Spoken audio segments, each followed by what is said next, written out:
berth on the line. There was a lot of intensity throughout this one. How would you describe the battle we saw here today? You know, we both wanted to get in. It was a great game. Went into the overtime, and luckily we got the win. Season ended today. You guys being the play-in. Have you played in a play-in tournament, or any thoughts on it yet? Nope, we don't plan on it.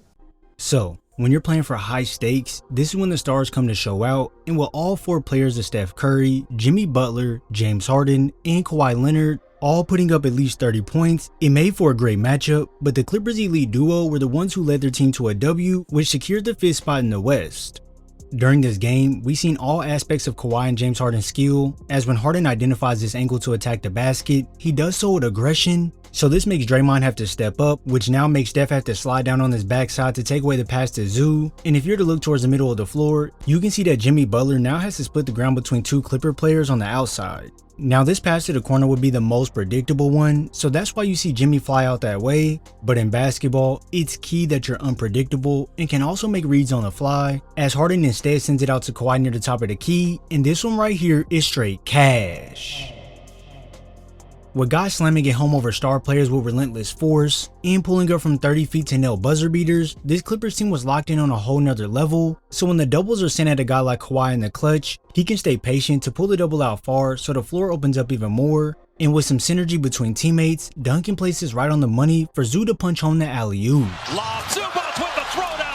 All game the Warriors would try to get the ball out of Leonard's hands as they sent multiple guys at him to crowd his space, and in a minute here we will break down Kawhi's scoring, but it's his ability to stay calm in these situations and make the correct read over the top of both defenders to the opposite wing that makes him so special. As I just stated a couple plays ago, Kawhi wouldn't rush anything when he noticed the doubles being sent, as using a retreat dribble not only buys you a little bit of time yourself, but it also allows for a guy to flash to the middle of the floor, and once the ball touches this player's hands, the entire defense is now put at risk. When looking at the landscape of the court, you have 3 Warrior defenders who have to match up with 4 Clipper players, so if anyone makes the wrong rotation, it will be costly. So as we roll the film, you're going to see that Pods retreats back, Payton doesn't commit hard either, and Looney fakes a contest, which allows Dunn to float this one up and over the top. Having a player on your team who can force these doubles does wonder for your squad, as not only does the double allow for Kawhi to set guys up in the middle of the floor, but with his ability to make those reads so quickly, when Pod stays with Dunn on the flash middle, Leonard can now send it across the court to Powell who's wide open, and right here is where attacking the scrambling defense works in your favor. First you're going to see that Looney rushes out to close out, but this leaves Zoo on the backside. So that's why you now see Pods gunning down low to stop the pass, but here's the thing, momentum is all in Powell's favor as he can attack right past Looney, whose momentum is going towards the outside, and with no rim protection in the paint, Powell can glide right past Pods for the bucket. Now look, as much as Kawhi's passing helped out, it was his ability to go score the ball that gave his team a lift as well. When you watch Leonard play, he's not trying to do all that extra stuff to go get a bucket, as he'll analyze the situation, see the angle that he can attack to get to his spots, and with no wasted motion, he'll push right past the defense for the slam. The best thing about Kawhi's game is that you can use him on the ball or off the ball, as when curling off the screen to receive the ball, he's strong enough to keep control of it when Jimmy tries to poke it away on the pass, and then with a little bit of craftiness, he ball fakes Draymond Green to make the shot in close that much easier. I understand that we all know Kawhi to be the fundamental bucket getter, but trust and believe, he can get a little saucy with that handle to mix up a defender before stopping abruptly in that mid-range to pull up. All game you would see the defense doing whatever they could to stop Kawhi from getting to his spots comfortably, as here you see Draymond and Jimmy hound him on the attack, forcing Leonard to retreat back, and now with Steph closing his gap, Kawhi turns his back to Jimmy to elusively slide down the floor, and with Draymond rushing over to contest, he's just too late and this fade over the top is pure butter. That right there is the scary part about Kawhi's game. He doesn't rush things, and he also doesn't need a lot of space, so when he starts his attack and is met by multiple defenders, he doesn't mind spinning back to evade a bad situation, and although this space here between him and Jimmy is minuscule, this is all that's needed to rise up for the fadeaway.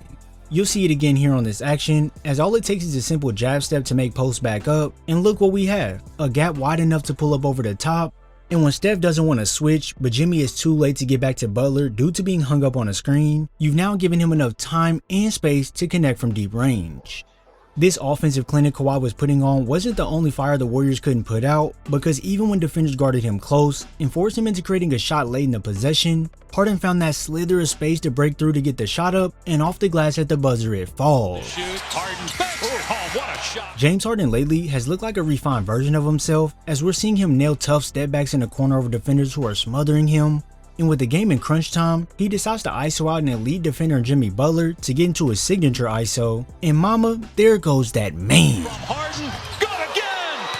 Containing Harden in this game was extremely difficult for Golden State, because anytime he wanted to, he could get 2 feet in the paint, causing the defense to collapse. And hey, we all know Harden loves that lob over the top, but this time, it's a simple wraparound dump off to Zoo for the flush. Even if defenders were to crowd him heavily when he arrived in the paint, it may seem as if he has nowhere to go at this moment, but this here, ladies and gentlemen, is what separates elite passers from just good passers, as Harden will still find that angle to set up his guys, and now it's another easy deuce.